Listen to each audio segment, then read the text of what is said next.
কিসের ভিত্তিতে আমরা সুন্নিয়ত প্ল্যাটফর্ম তৈরি করতে যাব, এ বিষয়গুলোকে আমরা একবারও কি সামনে রেখেছি? আপনি ঐক্যের নীতি আওড়াচ্ছি, ঐক্যের বুলি আওড়াচ্ছি, অথচ ঐক্যের ক্ষেত্রে কি যে বৈষম্যতা!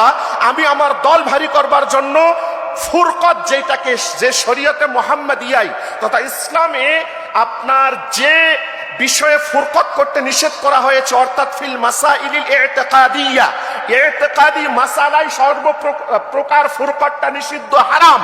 কিন্তু ফুরুই মাসালায় এইটা হচ্ছে ইখতিলাফে মাহমুদ, ইখতিলাফে যেটা মাজমুম, সেইটাকে সামনে না রেখে আমরা বাস নিজেদের স্বার্থ সিদ্ধি হাসিলের জন্য যার যেটা লাগে সেইটা করে যাচ্ছি। তো যা হোক, দীর্ঘ কোনো সময় আলোচনা করবার সুযোগ থাকলে বিষয়গুলো সামনে নিয়ে আসবা আমাদের যথেষ্ট প্রচেষ্টা আছে এবং আলোচনা আমাদের চলছে ইনশাআল্লাহ। তো আমি অনুরোধ করবো এতটুকুই, আপনারা যারা সামনে বসে আছেন বা যারা আপনারা মাঠে ময়দানে কাজ করছেন, আপনারা এখন একটু সতর্ক হন। সতর্ক হয়ে শুধুমাত্র ঐক্যের বুলি আওড়াচ্ছেন যারা, কিন্তু কার্যক্রম সম্পূর্ণ আলাদা, তাদেরকে বয়কট করে মূল সৈয়দ আহমদ শহীদ বেরেলভী রহমতুল্লাহ আলাইহির চেতনাকে সামনে নিয়ে যদি আপনারা আপনাদের মাঠকে গোছাতে পারেন, তখনই আজকের সম্মেলন সার্থক হবে, নচেত সম্মেলনের সার্থকতার কোনো সুযোগ নাই। বর্তমান বাংলার জমিনে যে হাহাকার চলছে, হাহাকার বলতে পীর মাশায়েখ সুন্নি জনতার নামে অথবা সুন্নি জনতার অন্তরালে যে ভাষাগুলোই আমরা বলবার চেষ্টা করি, এই হাহাকারকে আমি আমার এই ছোট্ট জীবনের একেবারে অতি নগণ্য কিছু সময় পড়াশোনায় দিয়ে যতটুকু আমি বুঝতে পেরেছি, যদি এই হাহাকারকে থামাতে হয় বা এই সমস্যার যদি সমাধানে আসতে হয়, আমি তো মনে করি আবারও আমাদের সেই ইমামুত তরিকাত সৈয়দ আহমদ শহীদ বেরেলভী রহমতুল্লাহ আলাইহি যে নীতিতে গিয়েছিলেন, সেই নীতি ছাড়া আমাদের পক্ষ থেকে যত নীতিরই অবতারণা করা হোক না কেন, সেইটা সফল হবে বলে আমি কোনোভাবেই বিশ্বাস করতেই পারি না। বিশেষত আজকে আমরা যারা বাংলার জমিনে আছি, সৈয়দ আহমদ শহীদ বেরেলভী রহমতুল্লাহ আলাইহির সিলসিলার মানুষ আমরা যারা আছি, আসলেই আমরা কি এখনো পর্যন্ত চিনতে পেরেছি আমাদের সিলসিলাটা কি? এখনো কি আমরা চিনতে পেরেছি আমাদের সিলসিলার মূল স্পিরিটটা কি? এখনো কি আমরা জানতে পেরেছি আমরা সুন্নি যে পরিচয়টা দেব, এই সুন্নিয়তের মানদণ্ডটা কি?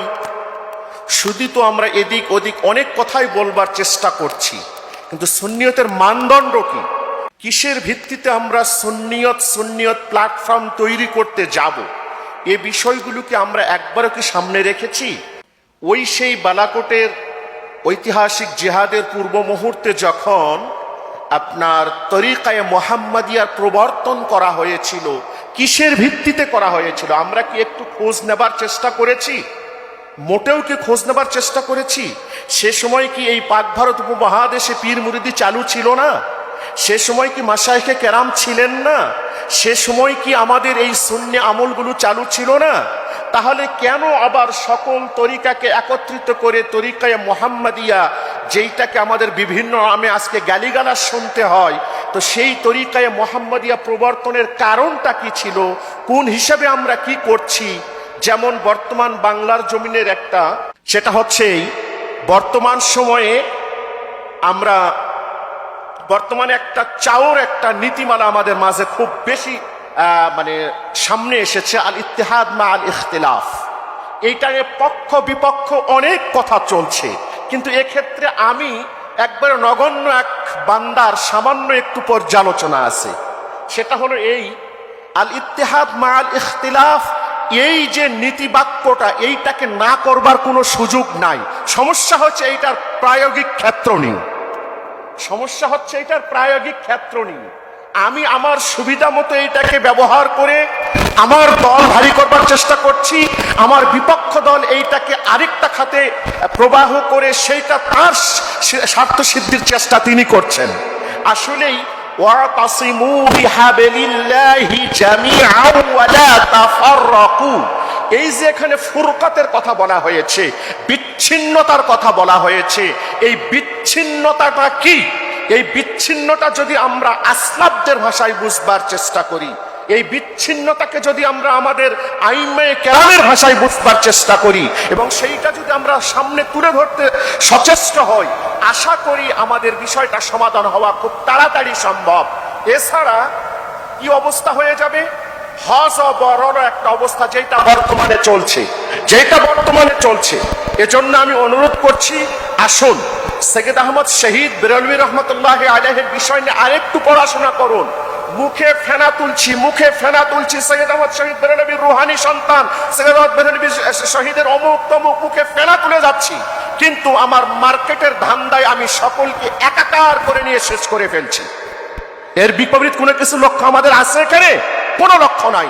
শুধুমাত্র আমার স্বার্থ সিদ্ধির জন্য আমি সবকিছু করে ফেলছি, কিন্তু আমাদের যে মূল স্পিরিট, মূল যে চেতনা, সেই চেতনাকে আমরা এখনো পর্যন্ত পয়েন্ট আউট করে সামনে আনতেও পারিনি, আর এইটাকে জনগণের সামনে তুলে ধরতেও পারি নাই।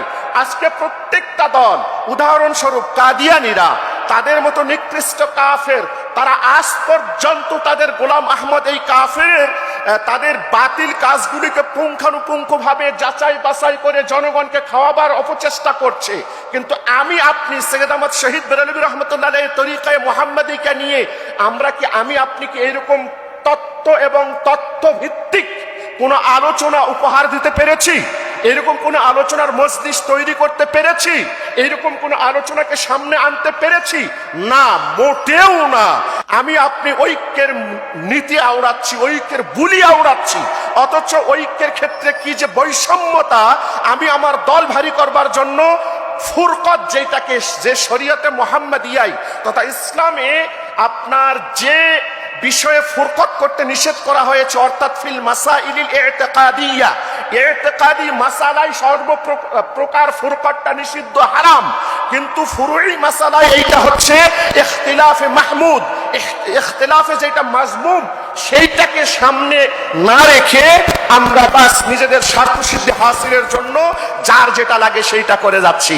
তো যা হোক, দীর্ঘ কোনো সময় আলোচনা করবার সুযোগ থাকলে বিষয়গুলো সামনে নিয়ে আসবা আমাদের যথেষ্ট প্রচেষ্টা আছে এবং আলোচনা আমাদের চলছে ইনশাআল্লাহ। তো আমি অনুরোধ করবো এতটুকুই, আপনারা যারা সামনে বসে আছেন বা যারা আপনারা মাঠে ময়দানে কাজ করছেন, আপনারা এখন একটু সতর্ক হন। সতর্ক হয়ে শুধুমাত্র ঐক্যের বুলি আওড়াচ্ছেন যারা, কিন্তু কার্যক্রম সম্পূর্ণ আলাদা, তাদেরকে বয়কট করে মূল সৈয়দ আহমদ শহীদ বেরলভী রহমতুল্লাহ আলাইহির চেতনাকে সামনে নিয়ে যদি আপনারা আপনাদের মাঠকে গোছাতে পারেন, তখনই আজকের সম্মেলন সার্থক হবে, নচেত সম্মেলনের সার্থকতার কোনো সুযোগ নাই। আমি কথা বলেই শেষ করছি। আসসালামু আলাইকুম।